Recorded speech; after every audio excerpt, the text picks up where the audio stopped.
first began exploring doing another Overlord game here at Codemasters, we wanted to do something a little different.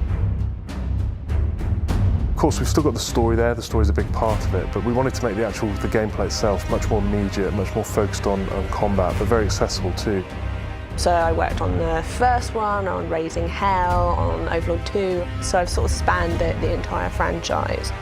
It's probably the game that I've been asked about the most. It's still very much in the world, very much in the spirit of the games, and through this kind of the 4-player gameplay we've been able to explore another side of it.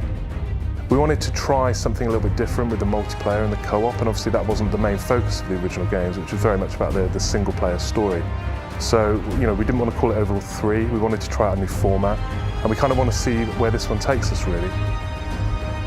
So this game takes place after Overlord 2, and basically Gnarl and the minions have been driven underground down to a place we're calling the Netherdeep, which is kind of in the deepest, darkest recesses of the Netherworld.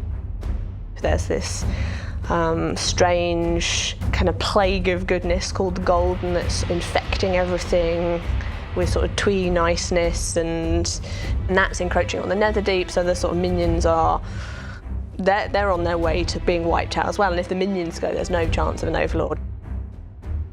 From here, Gnarl has hatched this wonderful plan to resurrect the bodies of four evil doers in their life. They're kind of his 4 sub-lieutenants. And whilst they're not overlords themselves, because obviously there can only be one overlord, they're actually kind of the next best thing, and we're calling them the Netherghoul.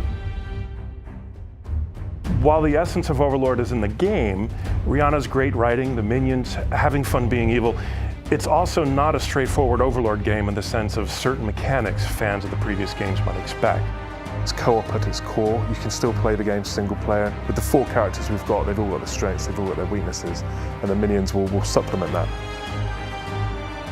The humour and the tone of the world was built into the gameplay, into the mechanics. Everything sort of reinforced the tone of the world, and that's why we got back voice actors like Mark Silk, and I could sort of slip back into writing the Overlord world quite easily.